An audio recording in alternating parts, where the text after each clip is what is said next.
Well, good morning, everyone, and welcome again to another live this morning. I hope you're having a great start to your day, and good to have you on with us this morning. And we got a good feedback from yesterday, doing it in the afternoon. It was different, but a lot of people appreciated it. So good morning, Diane, and good morning, Michael, and Fatima and Sandra and Nativity and Bob, Ken and Sally and John, our friend from Elgin, Illinois.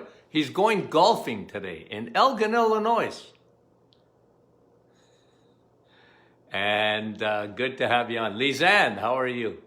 Annette, Manette, Marin, and Sandra, and Diane, another Diane, and Lorraine from BC. You see, it's early. You probably, Lorraine appreciated me on yesterday afternoon. Jeanette, Carol, Elaine, Gail, thanks so much for coming on. Good crowd. Sandra, Louise, Anna, and Yolande, how are you this morning? Okay, so hope you're having a great day. Question and answer Friday. Julie, hold on, Lori, Mary, Fred. Good, okay. I'll go on afterwards and say hello to the rest of you and flag you. Tell you that we appreciate you. Andrea, good morning. Nellie, good morning to you. Bridget, Natalie, and Huguette. Rabbi, those are good friends. Okay, Lee, good morning. Rebecca, all good friends. Thank you very much. Doris and Sherry. You guys are great. Nick and Jeanette are on this morning. Our crew is on this morning. Denise from Nouveau Brunswick. You guys are great. We appreciate you coming on. Okay, Jane and Monique and I see I can keep going. And Val. Okay. I will come on afterwards. Okay, so let's go through the questions. All good questions, okay? So we appreciate that. Send your question in. Don't be shy. We're here to answer your questions. So I like I tell you every Friday, I usually break them up by food and supplements and then conditions, okay? So I usually do the conditions last. So here's Jamie asking, how come we can't have hot sauce on the reset? Well, remember, it's eggs, meat, and cheese. You can drink coffee and water. Tea, if you want it. I don't know why anybody would want to drink tea when you can drink coffee. Anyways, no, there's a reason for it. I don't want anything else in the body other than 100% nutrients. Now, if you got a little bit of hot sauce that's got no sugar in it, you know what? I'm not going to scold you for that. But the idea is that your body gets a break from everything else except high density nutrients in eggs, meat, and cheese. Okay, so again, I don't necessarily want to be religious about it in a sense that, like, if you have a little hot sauce or you put a little bit of garlic or whatever, I don't care.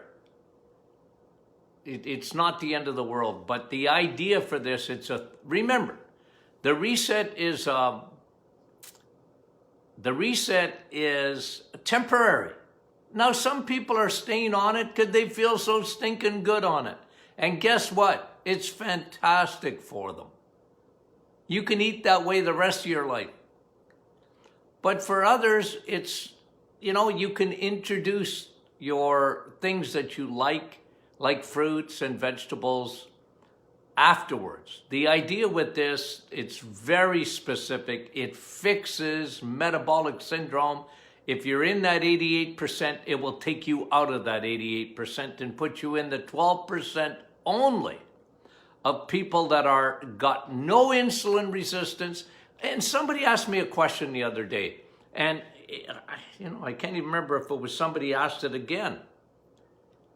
Well, how long? Well, look, if you still got some signs of insulin resistance after 30 days, if you've been a carboholic for a lot of years, you know, 30 days will empty your liver, you'll fix your pancreas, blah, blah, blah. But you might find you still got a little bit of inflammation. We're going to talk about this morning because somebody asked a question about your C-reactive protein. Okay, we'll talk about that. The reset fixes it. It lowers it. Thousands have found that out, especially the ones that were tested, had their blood work done before, and then the blood work done afterwards, okay? So, hot sauce.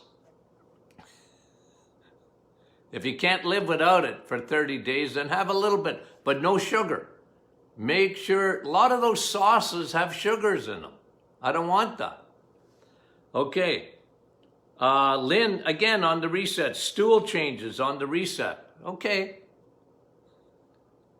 You're giving your body a big break. Part of the big break is for your gut, too. People don't realize.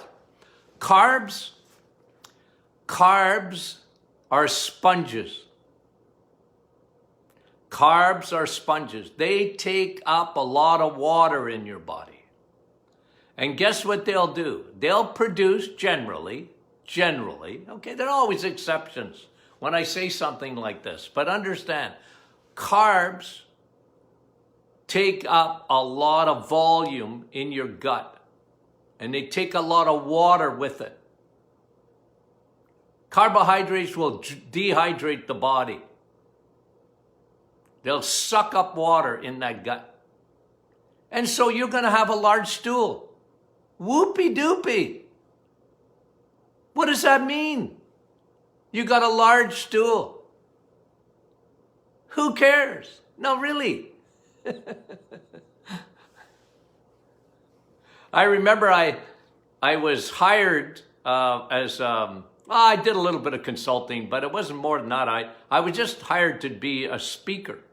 And I did a tour with this company.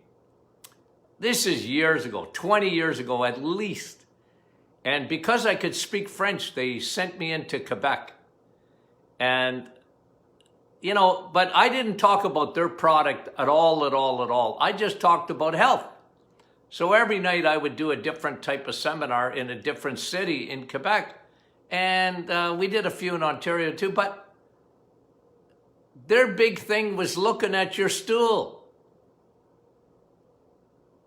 You know, they had this product, and then you looked at the toilet, and you saw, you know, and I used to sit and listen to some of the testimonies afterwards and that, and like, you know, for me, look, my expertise is in clinical nutrition. I'm telling you that the best thing that you can do for your gut is to get off those stinking carbs and fiber, okay? Because who's asking this? Somebody asked about oat fiber. Did I write it down?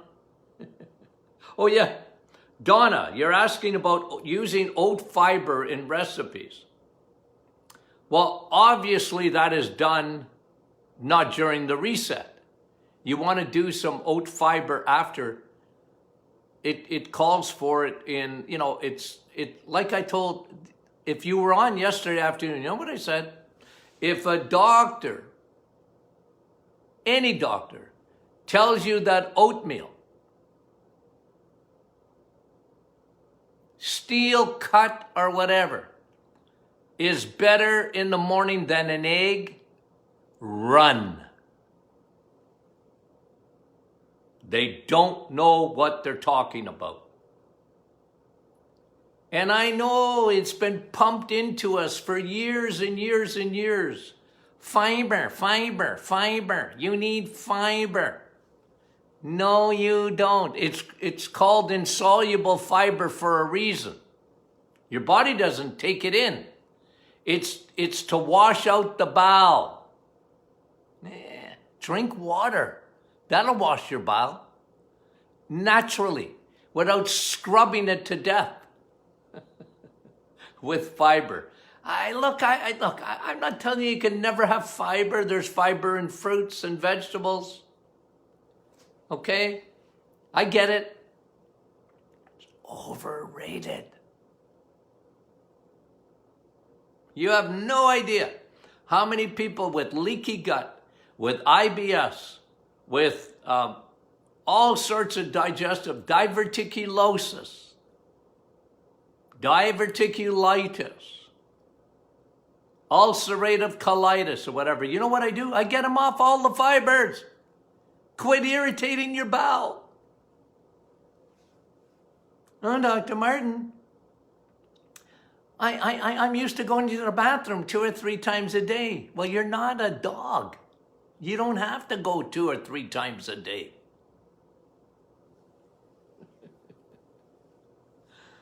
I know I go against the grain, guys, but I'm telling you.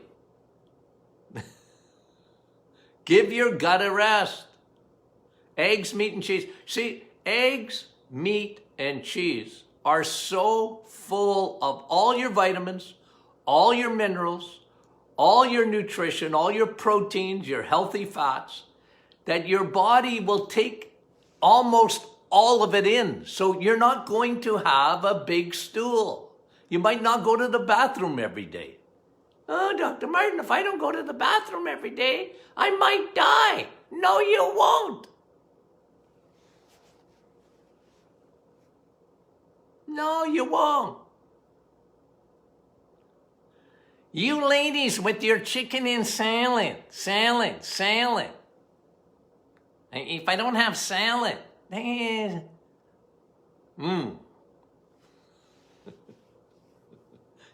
And you wonder why you got so many digestive issues. You're not a rabbit. You're not a rabbit.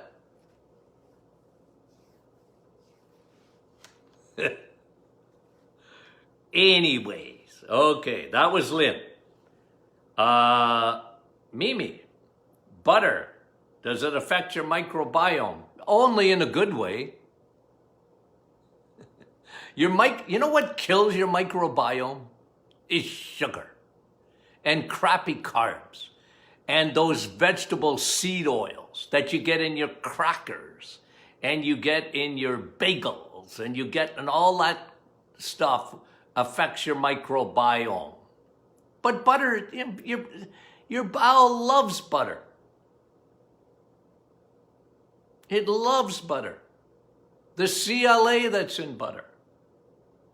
The vitamin K2 that's in butter. It's fantastic for you. Can you eat too much butter? No. Now listen, let me just make a statement so that you understand. For the reset, and I get it, ladies, okay? I get it. A lot of you do it for weight loss, and it's the best. I mean it. It is the best and healthiest weight loss diet that you can have. It's the best. Now, it wasn't created for weight loss. It was created originally to get rid of diabetes. It will put diabetes into remission.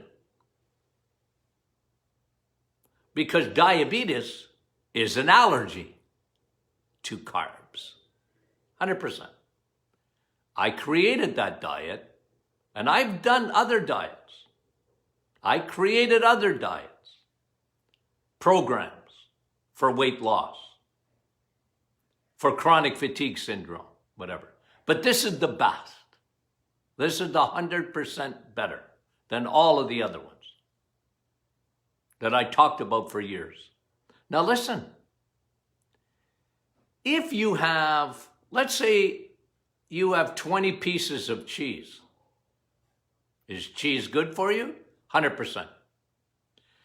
Somebody asked this question. Let me answer it at the same time.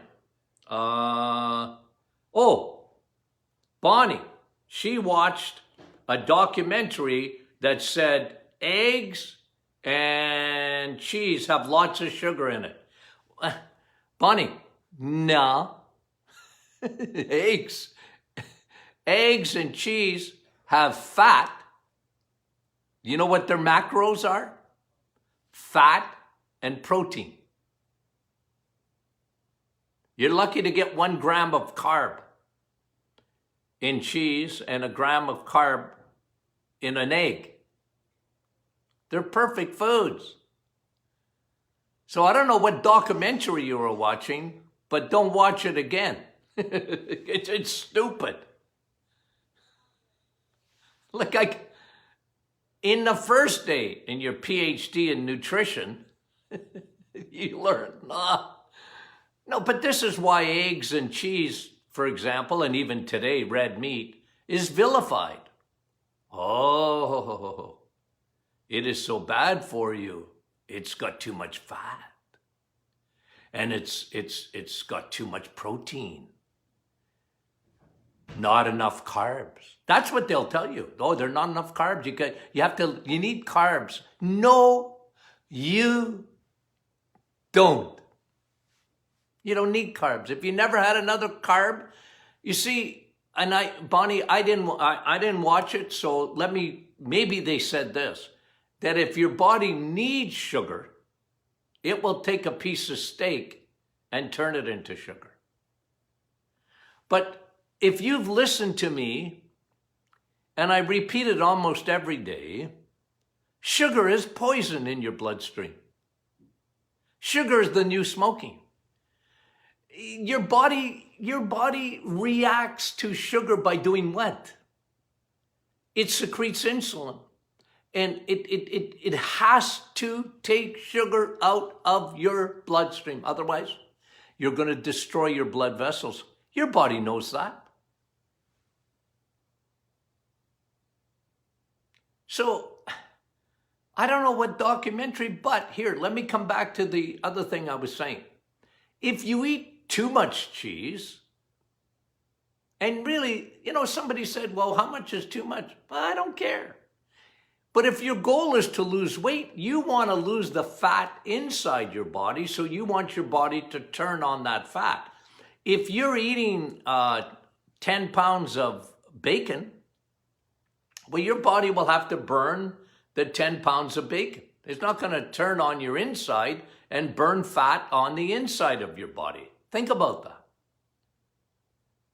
But health-wise, in terms of energy and in terms of the best fuel, you're better off to have bacon, you're better off to have cheese, you're better off to have eggs than you are to have a bran muffin or oatmeal. 100%. Okay. So Donna, Mimi, Mary's asking about the different types of magnesium. And all magnesium is good. The best, according to me, and listen, I always tell people, look, you got to understand, practice for 46 years. I had to get results. So, people, every day I get asked about different things. And I say, yeah, I like it. But I found this to be better in practice. And so I do that a lot, by the way. And guys, you got to understand, for me, I'm not, on the internet, you're going to read, oh, this is great, and magnesium, gluconate or magnesium biphosphate, magnesium this. I found in my practice, magnesium citrate to be the best. It's the most bioavailable of the magnesiums. And we're having such a stinking hard time to get the exact magnesium that I've always got because of COVID. Ooh, it drives me crazy. But I don't want a secondary type. I always got the best results with this one type of citrate. But doesn't mean the other magnesiums are no good. Okay? But I like citrate, and I like a specific type of citrate. Anyway, we got to do, some teaching on that one day. I'll do that. Linda, Should I be taking vitamin B1? Yes, in food. You know how you get your B vitamins? Eggs, meat, and cheese. B1, B2, B3, B6. Red meat, B12. So I'm not a big guy, like you won't hear me talking about taking a B complex, for example. Now, if you want to take it, I'm not gonna, I've got a B complex in my blood boost. Okay? I put everything in there, but those are for people that have really low blood and people that are going through cancer treatment, people that are anemic, people that don't eat properly. And this is, look, if you can find a better product in terms of a multivitamin, multi amino acids, all the herbs that I like, it's all in there, man. It'll boost you like, anyway, tooting my own horn. But generally I tell people, look, eat your Bs. The reason that people are so low in B, because they eat chicken and salad. Ladies, eat butter, eat eggs, eat meat, eat cheese. And you got all your B vitamins, all of them, including B12. Now, you know me, I separate B12 off a little bit because what are they saying? 70-80% of the population today is low in B12. It's a sad state of affairs. Because red meat is going to give you cancer. Red meat's no good for you. Ooh. Vitamin S, steak. It has zinc. It's the best thing for COVID. It's got zinc. It's got vitamin D. It's the top of the food chain. Numero uno. Liver's a little bit higher, but I don't like liver. I don't like the taste of it. Okay, so you won't hear me talking about liver that much, just because I don't like it. I don't expect people to eat something that I don't like. No, it's good for you. Liver is fantastic, okay? But steak is, who doesn't like steak? I talked to a lady the other day that doesn't, she said, I don't eat that. It's got eyeballs. Ooh, I felt like, lady, you have no idea what you're missing, man. Okay. What vitamin D level is good? Well, look, here's what I like, okay? In American numbers, I like vitamin D, dehydroxy 25, which is your serum vitamin D levels. I like it to be above 60. Someone was saying the other day, I really liked it. It said, they shouldn't let you on a plane, not without the vaccine. But in the day and age, they said, without your vitamin D levels in the United States to be above 60. About 10% of the population have vitamin D levels above 60. And in Canada, I like about 125 to 150, even higher than that, to be optimized. But a minimum of 125 in Canada. Okay? 60 in the United States and above, 60 to 90. You want to fight cancer, get it high. And 125 to about 200 in Canada. Okay? I like that. I like those levels. Okay, good question. Oh, Lori's going on a cheat day. Okay, so this is past the reset, and you're doing a cheat day, which I like. I want you to cheat once you get past the reset. Have a cheat day. It's all right. Will I lose more weight if I have a cheat day and eat more carbs? No. No, you won't. You don't need carbs to lose weight, Lori. I promise you that. That's the problem in the first place. The reason that there's so much obesity, so much trouble with weight. I mean, there's hormones and all sorts of things. But the number one thing is carbohydrates. It's sugars and carbs, my dear. So like you're going to have a cheat day. You want to have some pasta? You've been a good girl all week? Enjoy. I got no problem with that. I like the idea of rewards. I really do. I'm big on rewards. You've been a good, I married an Italian, for heaven's sakes. If you told me I could never have pasta, what do you mean? Not during the reset. But you know what I found? A little bit of noodles. It's not the noodles I like. It's the meat I like. I love the meat. I'm a big guy on the meatballs and the sausages in my wife's sauce to die for. And I see the noodles as, it's pasta. I have a little bit as a treat, but I don't live on it. I'm a meat guy. And much better for you. And you get used to it. It's like anything else. You have to form habits. You just go, you're at a party, whatever, and you leave, have a little bit. But fill up on the meat and the meat sauce. All good questions. Jim's asking about COPD, okay? Chronic obstructive pulmonary disease, okay? Well, look, we wrote an email the other day that showed you the link. Your bacteria in your gut, Jim, imagine they communicate with each other. This is something we did not know. All these new studies that are coming out about bacteria, your body's made up of bacteria. Good, bad, and ugly.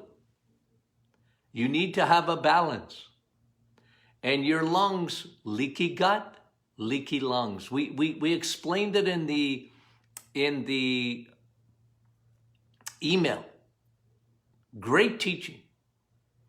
And when you have leaky gut, you see, you have a little lining in your gut. It's a barrier between your gut and your blood. And when you have a good barrier made up of guards, healthy bacteria, they sit there at the border of your gut and your blood, and they won't let garbage in. No undigested food, no bacteria, no viruses, no parasites, no yeast, no poop. Sometimes you get poop in the urine, in the stool. I mean, in the blood. Microsized. Because you got leaky gut. Well, what can happen? It can get leaky gut, leaky lungs. And it can go through the bloodstream into the lungs. It loves moisture, especially yeast. I've never seen a case of COPD where they didn't have a major fungal yeast infection in their lungs. So what do you do, Jim? Fix your gut, because it started in the gut. Now, if you were a smoker and all this and that, or you worked in an environmental soup, and chemicals and all that, sure, that you breathe that in, that can affect your lungs. All these cleaners, ladies, I'm so worried about lung disease down the road with all this spray, all these antibacterial stuff. I hate that stuff. Use oil of oregano, even to clean your house. Use vinegar. Oh, I can't stand all the other chemicals. You know, that you have no idea what that does. Why do you think we see so many allergies and so much asthma and so much garbage in the lungs? So take care of your gut, Jim. And the environment, don't use any of that chemical stuff. Don't put it on your hands and don't put it. That's going to get into your bloodstream, guys. And take probiotics. And one thing they know about vitamin D is that vitamin D is essential for your lungs. I like high DHA oil too. Lubricate those alveoli in your lungs. High DHA oil. Omega-3. Eat steak, Jim. Get a lot of omega-3 in steak. Okay? So generally that's the answer. Denise, long-term effects of suppressing the thyroid. Well, listen. You know, you can get hyperthyroid. That's why you would suppress your TSH, right? Or you can get hypo, and you got medications that want to build up and artificially bring your TSH up. Remember what I've said about the thyroid, okay? Just to understand where I'm coming from. The thyroid is a puppet. The thyroid does not act on its own. It's part of your endocrine system. And I find if you can get your estrogen, get your progesterone balanced, get your cortisol down, clean out your liver, because this is where the T4 to T3 occurs in the liver. You can't have fatty liver. That's why the diet is so important. You don't want to have leaky gut because T4 to T3, about 20% of it occurs inside your gut. So very, very good question, but all these things will help to balance your thyroid, okay? So Denise, it's a good question. What are the long-term effects? Well, look, you know, you can Google that, the long-term effects of medication. Look, sometimes you have no choice. If your thyroid's not working, they might give you, I've known a lot of people that have had radiation to kill the thyroid, to suppress the thyroid. But I'm looking everywhere else. The thyroid on its own, and I stimulate the thyroid oftentimes, or level it out. That's why the thyroid formula is good, because it's good for both. But I look elsewhere. I look at cortisol. I look at the gut. I look at the liver. I look at all those things for balance of thyroid. Somebody's asking, I didn't even write the name, well, Janine was asking about hearing loss, and somebody else was asking about tinnitus. What is the cause of that? Well, one of the biggest things in tinnitus is insulin. It's a sign. It's a sign that you have insulin resistance. It's a sign that you're a carboholic. Now listen, you got other factors in tinnitus. You know, maybe you worked in an industry that, with loud noise, and then you got tinnitus, you manufacturing or whatever in a plant with noise and whatever, you can get tinnitus. But I found if you are a carboholic and you lower your insulin, it really can help with tinnitus, and for some, even a cure. Now, I like B12 for tinnitus. I like vitamin D for tinnitus because oftentimes they're deficient in that. I like Navitol for tinnitus. There's some studies showing that it can be effective, but again, I'm a big guy on food first. And if you get all the nutrients that you need in your food, oftentimes when you lower your insulin, it makes a big difference, okay? Coleman is asking about underarm sweating. And Julie was saying her father, every time he eats, he gets that sweating. Hey, it's just the way you're built. We call it hydrolysis. Excessive sweating. What do you do about it? Can I be honest? I'd never seen anything that was always that really was that effective for it. Someone tells you they have a cure for that, run too, because they're usually lying. My experience, it's just the way you are.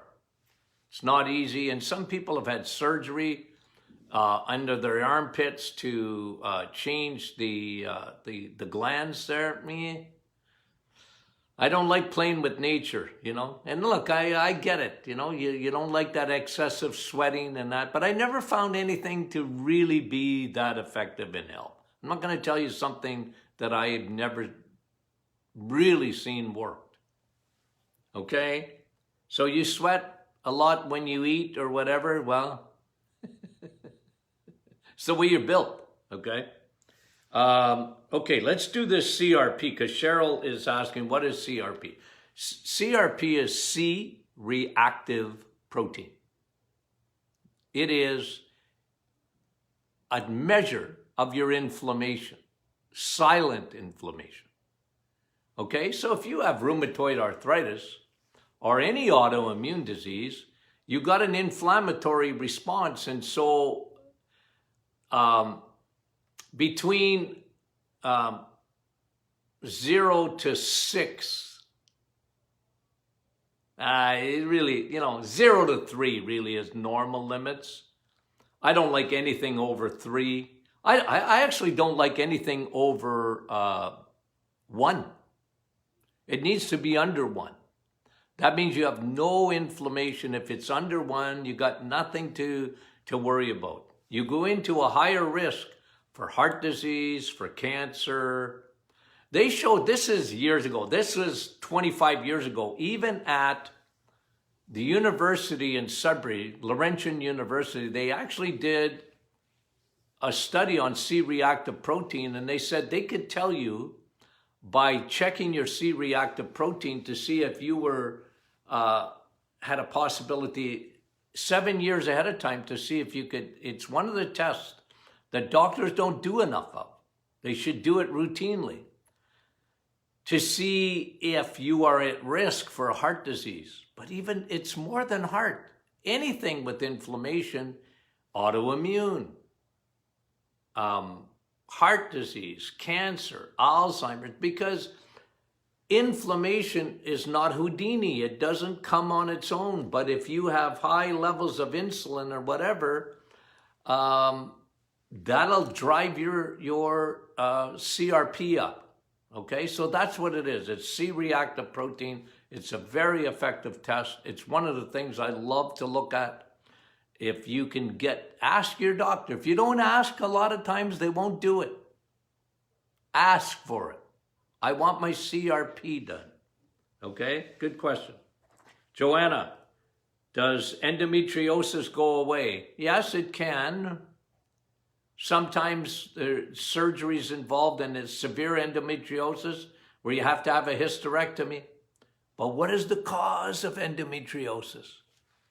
Too much estrogen. Too much of a woman.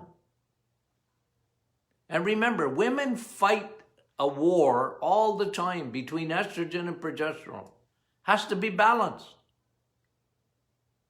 So when we say estrogen dominance, you say, well, doc, what do you mean? My estrogen should be going down. Yeah, but it all has to do with in relationship to your progesterone, ladies. You see, men, we fight testosterone and estrogen. That's our war. Women fight estrogen and progesterone. That's their war. If you have endometriosis, you have too much estrogen compared to your progesterone. 100%. Estrogen's a growth hormone. The endometrium grows because you have too much estrogen. And guess what another hormone is? Insulin. It's a growth hormone. You get PCOS, polycystic ovarian disorder, insulin, estrogen. So can you get rid of it? Some people have. Changing their diet, taking DIM, the hormonal formula. It's meant to lower your estrogen. Knock it down. Get it where it needs to be. Okay? Very good questions. Karen, if a person is stressed for a long time, how long does it take to get their cortisol back to normal? Depends. A lot of this has to do with your environment, family dynamics. A lot of it has to do with personality. Some people get stressed, easier than others. So we all got a different fingerprint. There's 7.3 billion people in the world. Your fingerprint is different than mine and everybody else's on the planet too. So it depends. Some people have been taking our cortisol formula for years and years and years. They just don't feel that good without it. Okay, it's only good for you. I like vitamin E, exercise for cortisol, lowering your stress levels. Keep your insulin down. You need a good sleep. There's a lot of factors. So, very good question. Diane, asking about vitiligo.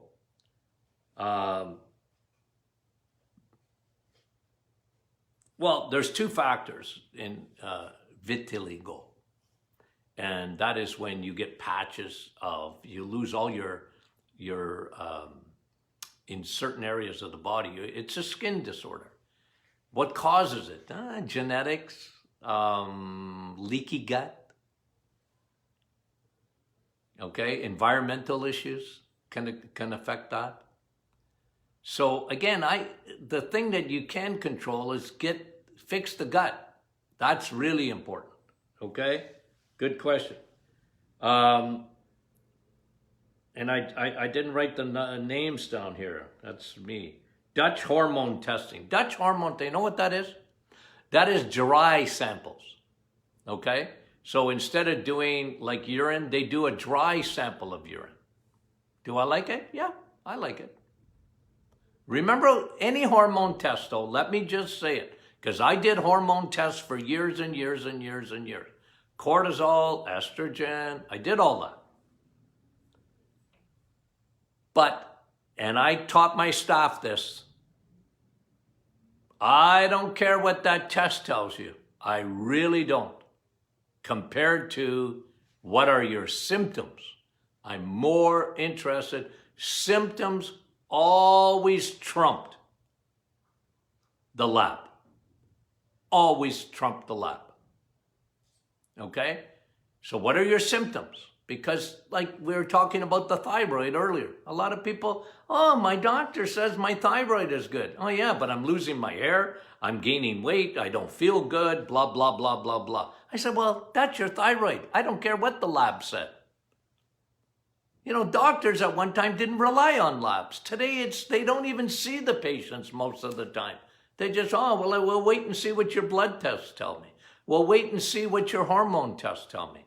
I read hormone tests and tell me how you're feeling. Tell me your symptoms.